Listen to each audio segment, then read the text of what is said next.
Udin. Kultum Ramadan sore ini bersama Sydney dan Abidin. Assalamualaikum warahmatullahi wabarakatuh. Alhamdulillahirabbil alamin wassalatu wassalamu ala asrofil anbiya'i wal mursalin Sayyidina Muhammadin wa ala alihi washabihi ajmain. Asyhadu an la ilaha illallah wa asyhadu anna Muhammadar Rasulullah. Allahumma sholli ala Muhammad wa ala ali Muhammad.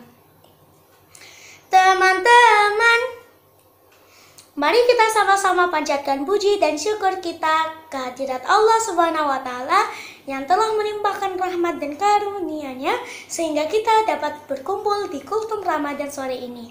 Tak lupa salawat serta salam tetap tercurahkan kepada suri tauladan kita, Nabi besar kita, Nabi Allah Muhammad sallallahu alaihi wasallam yang dapat memberikan syafaatnya kepada umatnya yang taat, tak pandang rakyat atau pejabat, dan semoga kita mendapat syafaatnya di yaumul akhir nanti. Allahumma amin. Sungguh luas dan autabah kekayaan alam Sumatera Utara. Muhammad Sinilma nama saya, STQ Al-Abidin sekolah saya. Perkenalkan, nama saya Muhammad Sinilma. Sekarang saya kelas 4. Saya siswa dari STQ Al-Abidin. Masih semangat kan puasanya? Bentar lagi mau buka nih. Sambil nunggu buka, yuk dengerin Sydney berbagi ilmu dan kisah mengenai 5 amalan yang utama di bulan Ramadan. Dengerin ya.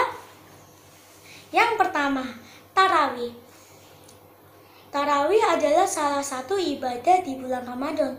Teman-teman, kemarin malam sudah sholat tarawih belum? Ya sudah, hebat. Yang belum ditingkatkan lagi ya. Teman-teman tahu nggak sih kenapa kita harus sholat tarawih? Tahu nggak? Sebenarnya sholat tarawih adalah sunnah atau tidak wajib. Tetapi pahalanya sama seperti sholat wajib, bahkan lebih banyak. Jadi kalau kita tidak sholat tarawih, rugi dong, nggak dapat pahala banyak. Betul kan? Makanya sholat tarawih ya. Yang kedua, membaca Al-Quran. Amalan setelah sholat tarawih adalah tadarus Al-Quran. Tadarus adalah salah satu amalan dari membaca Al-Quran.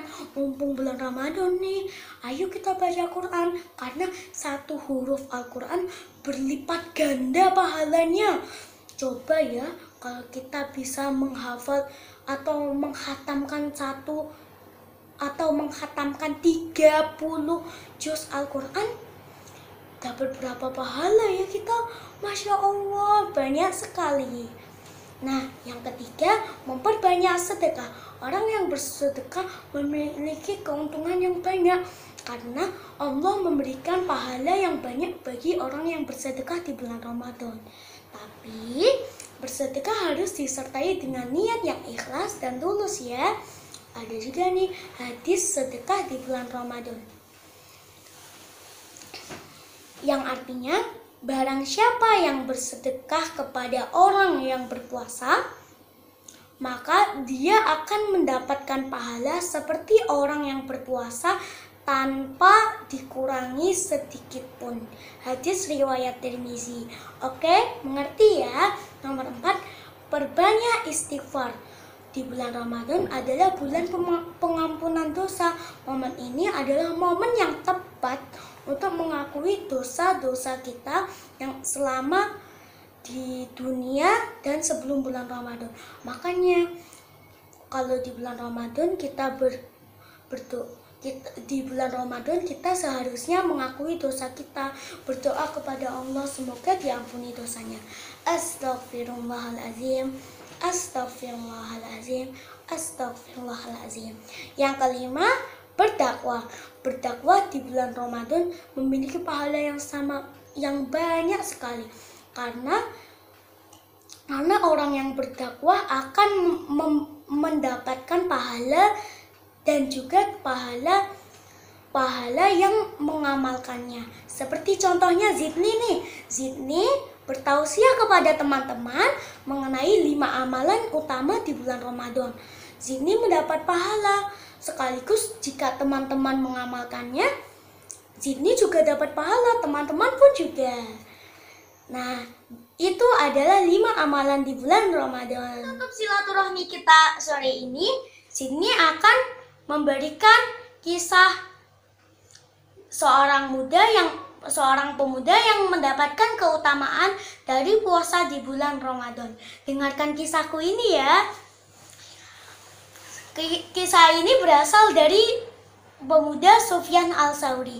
Pada suatu hari, Sufyan Al-Tsauri bertemu dengan seorang pemuda dari Mekah yang pergi ke Masjidil Haram.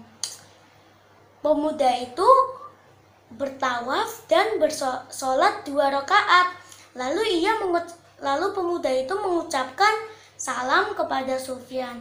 Setelah itu pemuda itu pergi ke kediamannya. Setelah sering bertemu dengan Sufyan Al-Tsauri, Sufyan merasa dekat dan bersahabat dengan pemuda itu. Suatu hari pemuda itu jatuh sakit.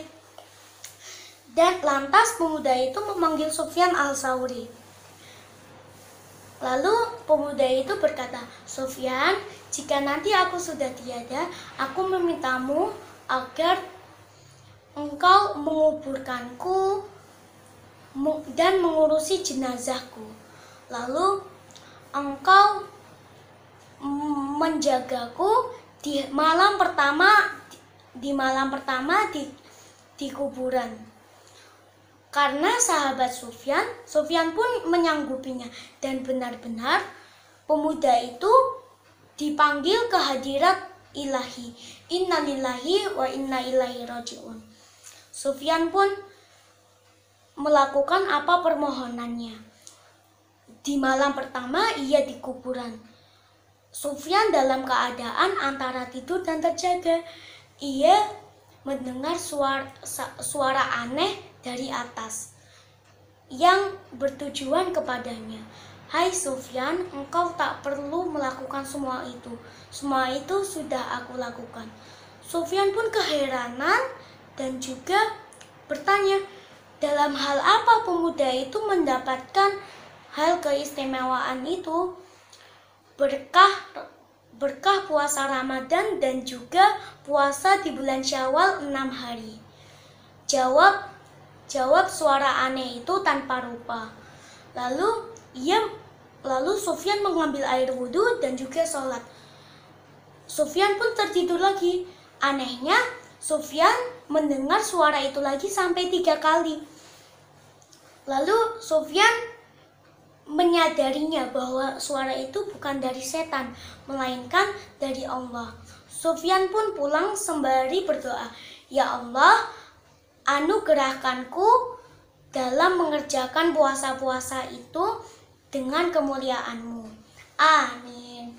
Nah teman-teman, hikmah dari cerita itu adalah jika kita puasa penuh Ramadan dan puasa di bulan Syawal, maka kita akan dijaga oleh Allah di dunia dan juga di akhirat. Semoga Ramadan tahun ini dan tahun-tahun berikutnya kita masih diberikan kesempatan, kekuatan, dan ketakwaan untuk melaksanakan puasa-puasa berikutnya. Amin. Pergi ke pasar menjual rambutan. Di pasar banyak penjual ketan. Sampai jumpa kawan-kawan. Semoga bertemu di lain kesempatan. Wassalamualaikum warahmatullahi wabarakatuh.